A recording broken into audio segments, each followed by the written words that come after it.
Hi everyone, welcome back to another episode of Forest School at Home with me, your friendly neighbourhood Red Fox, here to share some Forest School joy. Now on today's episode we are going to be looking at musical instruments, but not just any old musical instruments. We're going to be using things that we can find outside in our gardens and things inside in our houses too.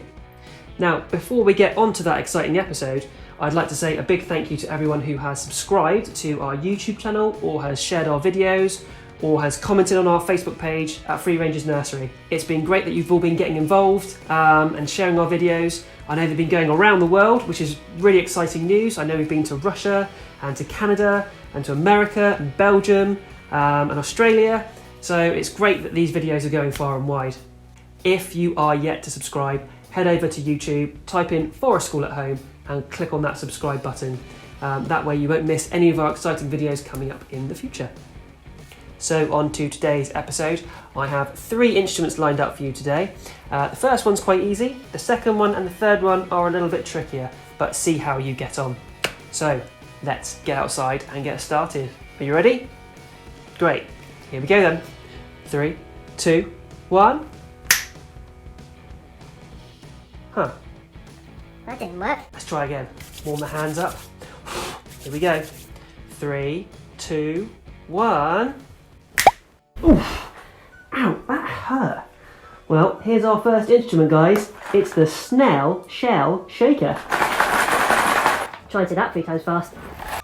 Before we get started, we need to head out to the gardens to find our empty snail shells. We're going to need about 10 to 12. It took me about 5 minutes to find them in the garden borders.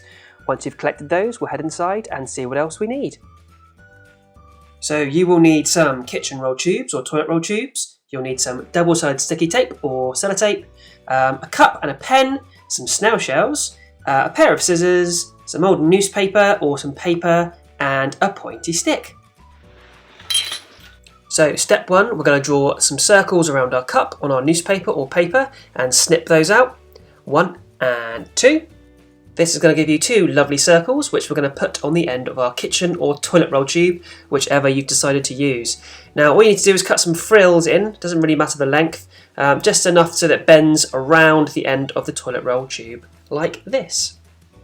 The next job is to perforate your tubes with some holes. Now you can see I'm using a sharpened stick here, but you could use a pen or a pencil. Just be super careful when you do it that you don't poke all the way through and into your hand as you do it. So do be extra careful here, please. The reason we're doing this is to allow the sound to escape as we shake the shells inside. If you don't, the sound is a bit dull.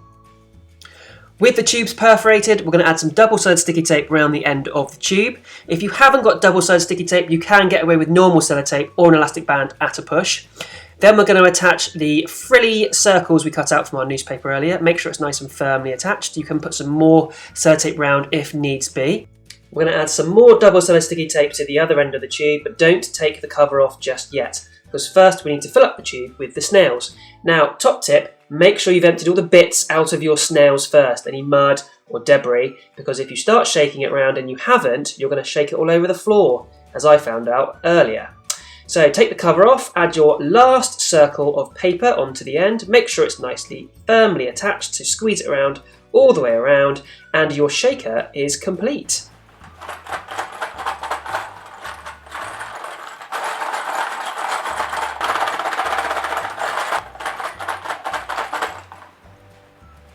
So there it is, the snail shell shaker is complete.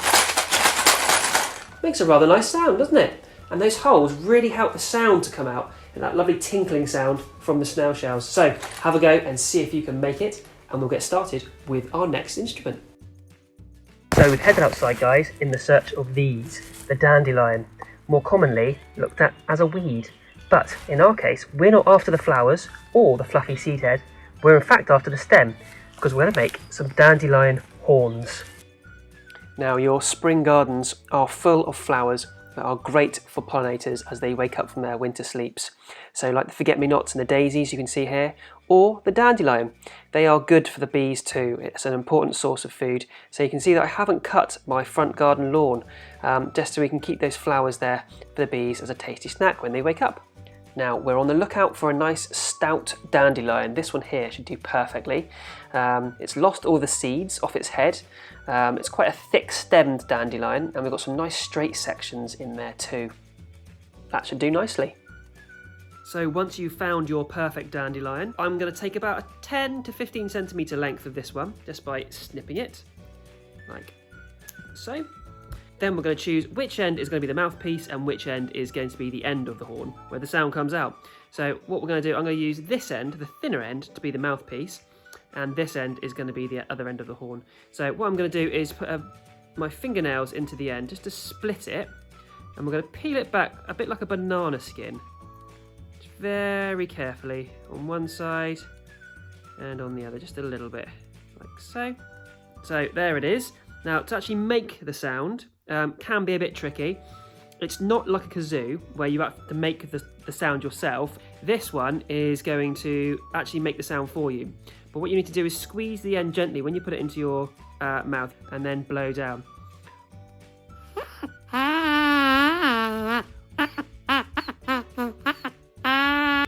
Now, if when you're blowing it doesn't make a sound, it's probably because you're not squeezing your lips hard enough around the end of your dandelion horn here, okay? If you don't squeeze your lips, the air just travels all the way through. Doesn't make any sound. Now, if I trim the dandelion horn down a little bit, it changes the pitch. So the shorter the tube, the higher the sound. Well, that sounds like an elephant. It's a duck crossed with an elephant. There you go.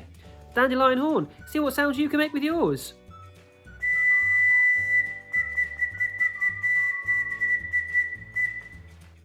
So your third and final project for this video is going to be some elder whistles. They're a little bit tricky, but let me show you how to do it. Here's what you're going to need. First thing is a cutting surface. I've got an old bit of scaffold board here, but a chopping board will do. The most important part is the elder. Now I will put a link in the description below showing you what an elder plant looks like. You will also need a stick of solid wood as well, so anything without a soft centre. I've chosen a piece of sycamore here, but anything without a soft centre will do. This is what the middle of the elder looks like. Okay, you want to try and find one with a nice large amount of pith in the middle. Next up, you're going to need a sharp knife or a penknife. You're going to need something to remove the middle of the elder, so I've got a tent peg here. I have a pair of sharp secateurs and some optional string. Okay, step one, you're going to need to measure and cut your elder piece to length. Now I've chosen a 15 centimetre length to use for my whistle. So at the 15 centimetre mark, make a little notch with a knife or your fingernail and then use a pair of sharp secateurs to cut it to length.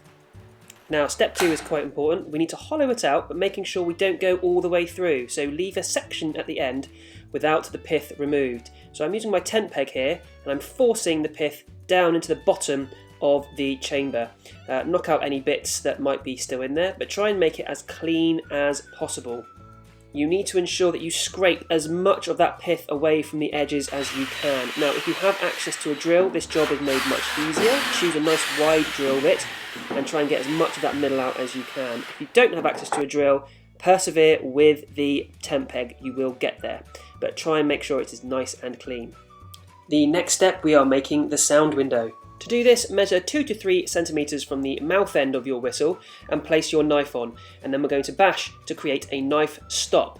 Okay, so we're going to bash it with something heavy like a rolling pin, not that silly twig that I'm using, and then we're going to thumb push, which is me pushing the back of the knife with the thumb up to that initial cut that we made, which would stop the knife.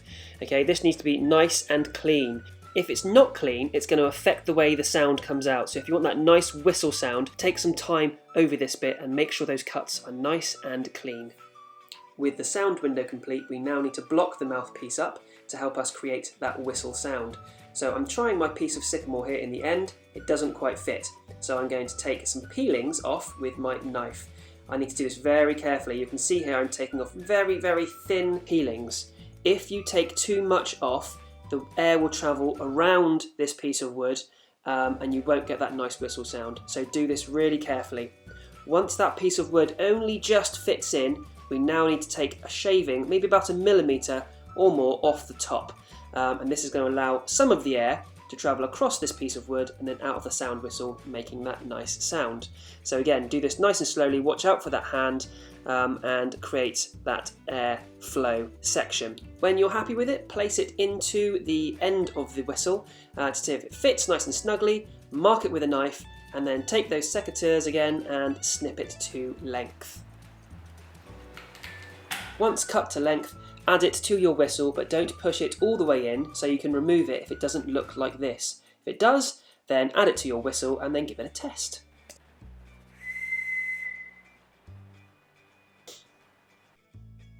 Now, as an optional extra, you can run a drill through the end of your whistle and attach some string.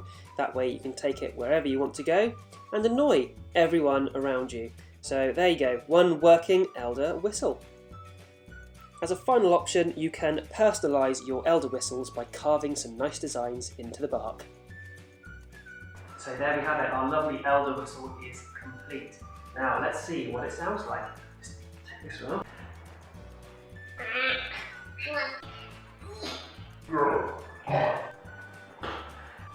So to make the sound in the whistle, it's really simple. All we need to do is blow gently through the end of the whistle. The sound will travel across the reed and then come out of the sound hole here. And it's a bit like a train whistle. If you can't make a sound, make sure that the airway is clear, and also try not to blow too hard down because it kind of distorts the sound as well. If it's not making a sound, try also licking your lips as well, and that should hopefully work. There we have it, guys, 3 wonderful musical instrument projects that you can get on with at home. So the first one we had was our Snail shell shaker, our Dandelion Horns, and our elder whistles. Give those a try and do please let us know how you get on. You can leave a comment on our YouTube page, head over to the Free Rangers Facebook page and leave a comment there if you would like. Please make sure to subscribe to YouTube and we will look forward to seeing you in our next video. Until then, please stay home, stay safe and stay healthy, and we'll see you next time. Red Fox, over and out. Bye! Thanks for watching. See you next time.